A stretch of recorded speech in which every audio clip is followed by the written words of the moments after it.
Baik,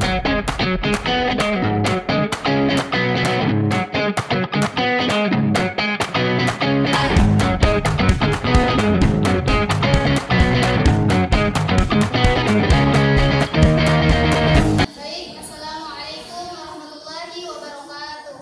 Waalaikumsalam warahmatullahi wabarakatuh. Innal hamdalillah nahmaduhu wa nasta'inuhu wa nastaghfir wa na'udzu billahi min shururi anfusina wa min sayyiati a'malina. May yahdihillahu fala mudilla lahu wa may yudlil fala hadiya lahu. Asyhadu an la ilaha illallah wa asyhadu anna Muhammadan abduhu wa rasuluhu amma ba'd. Puji syukur kita panjatkan kepada Allah Subhanahu wa taala yang telah memberikan kita nikmat kesehatan dan nikmat kesempatan sehingga kita dapat berkumpul di tempat yang insyaallah mubarakah ini. Alhamdulillah. Dan tak lupa pula kita kirimkan salam dan salawat terhadap Nabi besar kita yaitu Nabi Muhammad sallallahu alaihi wasallam. Allahumma shalli ala Muhammad wa ala ali Muhammad. Untuk mengesankan waktu, langsung saja kami dari kelompok 2 ingin memaparkan materi yang telah kami kerja, yaitu dengan judul keterampilan sosial. Perkenalkan, saya sebagai moderator atas nama Matatillah dengan NIM 240104023, dan di samping kanan saya perkenalkan, nama saya Nisa dengan NIM 240104016. Perkenalkan, nama saya Astriani dengan NIM 240104021. Perkenalkan, nama saya Nur Syakira dengan NIM 240104018. Baik, langsung saja kepada pemateri pertama saya persilahkan dengan format. Baik, yang pertama kita masuk ke pembahasan. A. Definisi keterampilan sosial.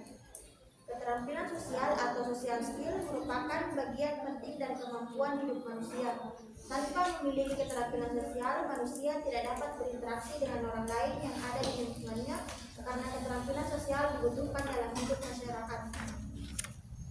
Keterampilan sosial adalah keterampilan yang digunakan untuk berinteraksi dan berkomunikasi dengan orang lain sesuai peran dalam struktur sosial yang ada. Cara berkomunikasi tersebut diciptakan, dikomunikasikan, serta dilakukan secara verbal dan non-verbal dalam kompleksitas sosial untuk mengetahui tingkat kecerdasan emosi seseorang. Adapun proses pembelajaran keterampilan ini dinamakan sosialisasi. Keterampilan sosial disebut juga prososial behavior yang mencakup perilaku seperti A. Empati yang di dalamnya anak-anak mengekspresikan rasa haru dengan memberikan perhatian kepada seseorang yang sedang tertekan karena suatu masalah dan mengungkapkan perasaan orang lain yang sedang mengalami konflik sebagai bentuk bahwa anak menyadari perasaan orang lain.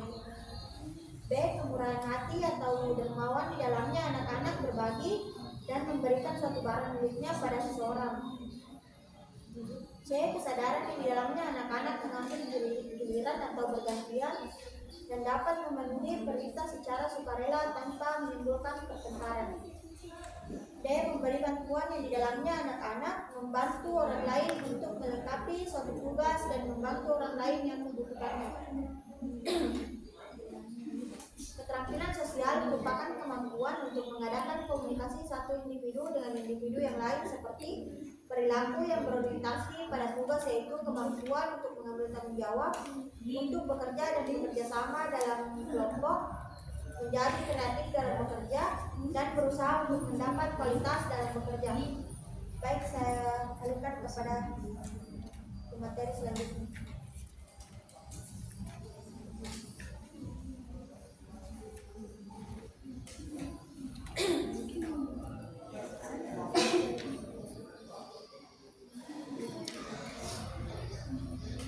Baik, langsung saja materi selanjutnya, yaitu karakteristik yang membentuk keterampilan sosial. Keterampilan sosial seseorang adalah bersifat pribadi, situasional, dan relatif. Hal ini seperti diungkapkan oleh Frazier pada tahun 1980 bahwa social skill atau keterampilan sosial as the system and values or personal, situational, and relative, dengan uraiannya sebagai berikut. Yang pertama yaitu keterampilan sosial mencerminkan karakteristik perilaku yang khas seseorang dalam berhubungan dengan orang lain. Yang kedua yaitu keterampilan sosial ditampilkan sesuai dengan situasi yang sedang dihadapinya, karena situasi memerlukan keterampilan yang berbeda tergantung dengan masalah yang sedang dihadapi. Dan yang ketiga yaitu menunjukkan substansi yang berbeda antara seseorang individu dengan individu yang lain. Keterampilan sosial adalah perilaku yang perlu dipelajari karena memungkinkan individu dapat berinteraksi untuk memperoleh respon positif dan menghindari respon negatif. Ada strategi khusus yang digunakan oleh seorang individu untuk menampilkan tugas sosial dengan efektif sebagai kompetensi sosial. Keterampilan sosial menurut Schneider dan DKK, Rubin, Bukowski, and Parker pada tahun 1998, agar seseorang berhasil dalam interaksi sosial, maka secara umum dibutuhkan beberapa. Yang pertama yaitu memahami pikiran, emosi, dan tujuan atau maksud orang lain. Yang kedua, menangkap dan mengolah informasi. Yang ketiga, menggunakan berbagai cara yang dapat dipergunakan untuk memulai pembicaraan atau berinteraksi dengan orang lain. Yang ketiga, yaitu memahami konsekuensi dari sebuah tindakan sosial. Yang keempat, membuat penilaian moral yang matang yang dapat mengarahkan tindakan sosial. Selanjutnya, yang terakhir yaitu bersikap sungguh-sungguh dan memperhatikan kepentingan orang lain. Ada beberapa indikator keterampilan sosial yang telah diobservasi pada penelitian, yang diantaranya yaitu keterampilan mendengarkan orang lain, keterampilan bertanya dan menjawab pertanyaan, keterampilan menjalin dan memelihara pertemanan, keterampilan bekerja sama, dan keterampilan berbagi. Mungkin itu saja pemaparan materi yang kedua. Selanjutnya saya berikan atau alihkan ke pemateri selanjutnya. Baik, langsung saja. Materi selanjutnya yaitu faktor-faktor yang mempengaruhi pengembangan keterampilan sosial pada individu. Faktor-faktor yang mempengaruhi pengembangan keterampilan sosial pada individu terbagi menjadi dua kategori utama, yaitu faktor internal dan faktor eksternal. Yang pertama, faktor internal. Faktor internal terbagi menjadi beberapa bagian. Yang pertama ada temperamen. Temperamen atau karakteristik bawaan individu yang mempengaruhi cara mereka berinteraksi dengan orang lain. Yang kedua, ada regulasi emosi. Kemampuan untuk mengelola dan mengekspresikan emosi secara tepat yang sangat penting dalam interaksi sosial. Dan yang terakhir ada penguasaan sosial kognitif. Kemampuan untuk memahami dan memproses informasi sosial yang membantu individu dalam beradaptasi dan berinteraksi dengan lingkungan sosialnya. Selanjutnya, faktor eksternal. Faktor eksternal terbagi menjadi beberapa bagian, yang diantaranya lingkungan sekolah. Lingkungan sekolah, keluarga yang harmonis dan pola asuh yang demokratis dapat meningkatkan keterampilan sosial anak. Sebaliknya, keluarga yang tidak harmonis dapat menghambat perkembangan keterampilan ini. Yang kedua ada teman sebaya. Interaksi dengan teman sebaya sangat berpengaruh karena anak belajar banyak dari teman-temannya melalui peniruan dan kolaborasi. Selanjutnya ada pendidikan dari sekolah. Lingkungan sekolah yang mendukung, termasuk metode pembelajaran aktif, dapat meningkatkan keterampilan sosial siswa. Keterampilan sosial individu dipengaruhi oleh kombinasi faktor internal seperti temperamen dan regulasi emosi, serta faktor eksternal seperti lingkungan keluarga, interaksi dengan teman sebaya, dan pendidikan. Pengembangan keterampilan sosial yang baik sangat penting untuk keberhasilan individu dalam hidupnya. Materi selanjutnya ada pengaruh keterampilan sosial terhadap lingkungan sekolah. Keterampilan sosial memiliki pengaruh yang signifikan terhadap lingkungan sekolah, baik dalam aspek budaya maupun interaksi antar siswa.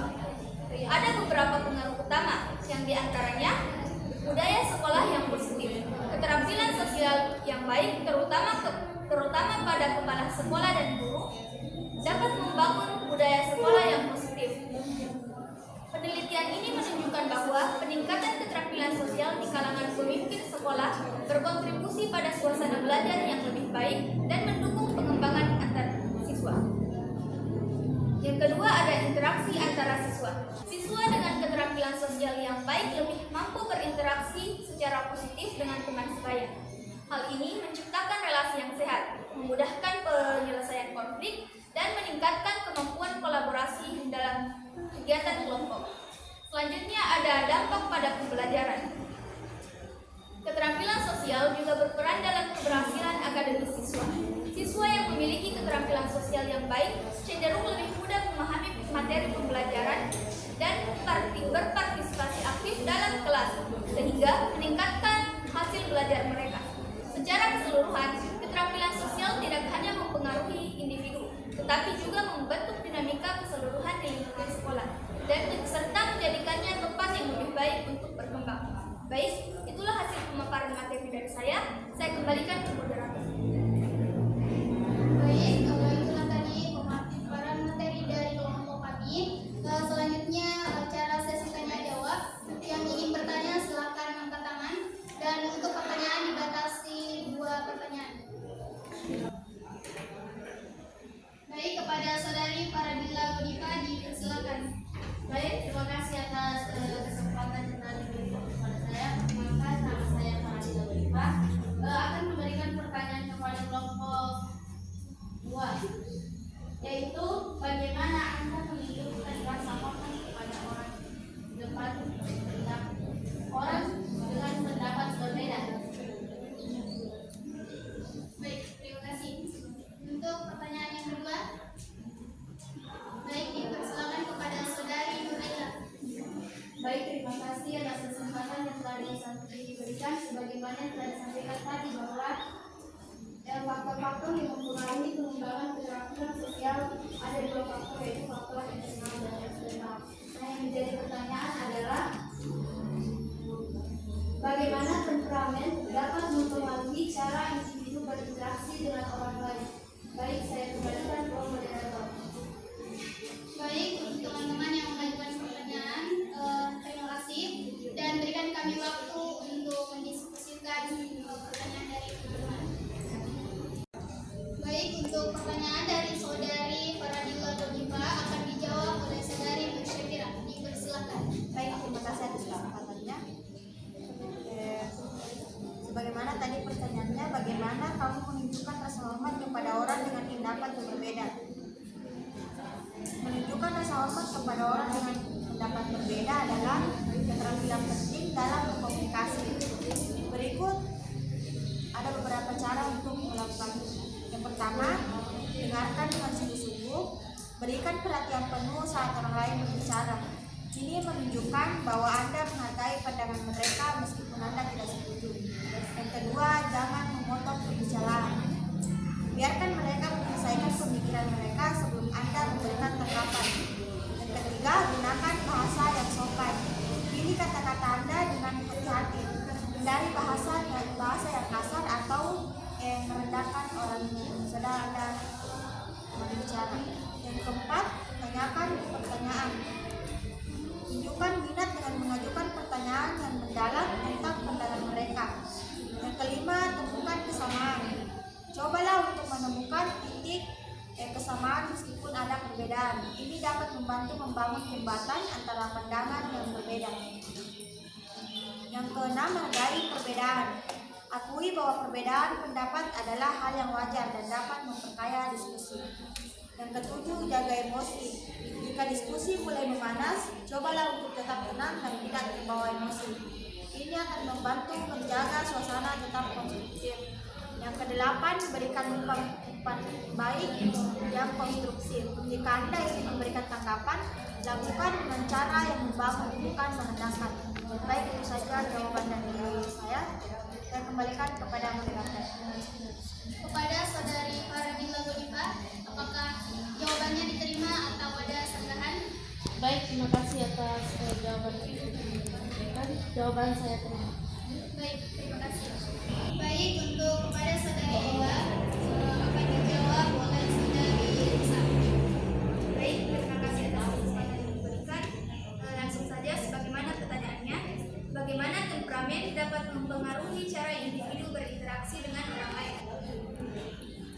Temperamen adalah sifat dasar yang mempengaruhi cara berpikir seseorang. Selain berpikir, juga merasa dan berperilaku yang tentunya berdampak besar pada interaksi dengan orang lain. Temperamen seringkali terbagi dalam kategori seperti emosionalitas, adaptabilitas, dan tingkat energi. Ada beberapa cara bagaimana temperamen dapat mempengaruhi interaksi. Yang pertama, kecenderungan emosional. Orang dengan temperamen yang tenang cenderung lebih sabar dan mampu menangani situasi sulit dengan kepala dingin. Dengan tiang ini, yang membuat mereka lebih mudah bekerja dalam tim atau menyelesaikan konflik. Sebaliknya, mereka dengan temperamen yang emosional mungkin lebih reaktif terhadap situasi tertentu yang bisa mempengaruhi hubungan mereka dengan orang lain. Yang kedua, sikap terbuka. Individu dengan temperamen yang ramah dan ekstrovert seringkali mudah menjalin hubungan baru dan berbagi pengalaman dengan orang lain. Sementara itu, mereka yang cenderung introvert atau pemalu mungkin membutuhkan lebih banyak waktu untuk merasa nyaman dalam suatu hubungan atau kelompok. Yang ketiga, ada tingkat adaptabilitas. Beberapa orang memiliki temperamen yang fleksibel dan mudah beradaptasi dengan perubahan. Dengan ini, membuat mereka lebih mudah menerima ide baru atau menghadapi situasi yang tidak terduga. Mereka yang kurang adaptif mungkin cenderung lebih kaku atau enggan keluar dari zona nyaman. Yang terakhir ada tingkat energi. Orang dengan energi tinggi seringkali lebih aktif secara sosial dan menjadi pemimpin dalam kelompok. Sedangkan mereka dengan energi yang lebih rendah mungkin lebih menikmati hubungan dalam kelompok atau lingkungan yang tenang. Temperamen, meskipun dipengaruhi oleh faktor biologis, dapat berkembang dan disesuaikan melalui pengalaman dan pemahaman diri. Pemahaman ini juga dapat membantu kita untuk lebih toleran dan efektif dalam berinteraksi dengan orang yang memiliki sifat dasar yang berbeda. Baik, itu saja pemaparan materi dan jawaban dari saya. Saya lanjutkan ke moderator. Baik, kepada saudari Nur Aila, apakah jawabannya diterima atau ada sanggahan? Baik, terima kasih atas jawaban yang diberikan. Jawaban saya diberikan. Baik, terima kasih. Adapun kesimpulan dari makalah kami yaitu keterampilan sosial memiliki pengaruh yang signifikan terhadap lingkungan sekolah. Dengan keterampilan sosial yang baik, siswa dapat menciptakan budaya sekolah yang positif, meningkatkan interaksi antara teman sebaya, dan mendukung proses pembelajaran yang lebih efektif. Secara keseluruhan, pengembangan keterampilan sosial di sekolah tidak hanya bermanfaat bagi individu, tetapi juga berperan penting dalam menciptakan lingkungan belajar yang harmonis dan produktif. Oleh karena itu, penting bagi pendidik dan orang tua untuk mendorong dan mendukung pengembangan keterampilan sosial di kalangan siswa. Saya lanjutkan ke moderator.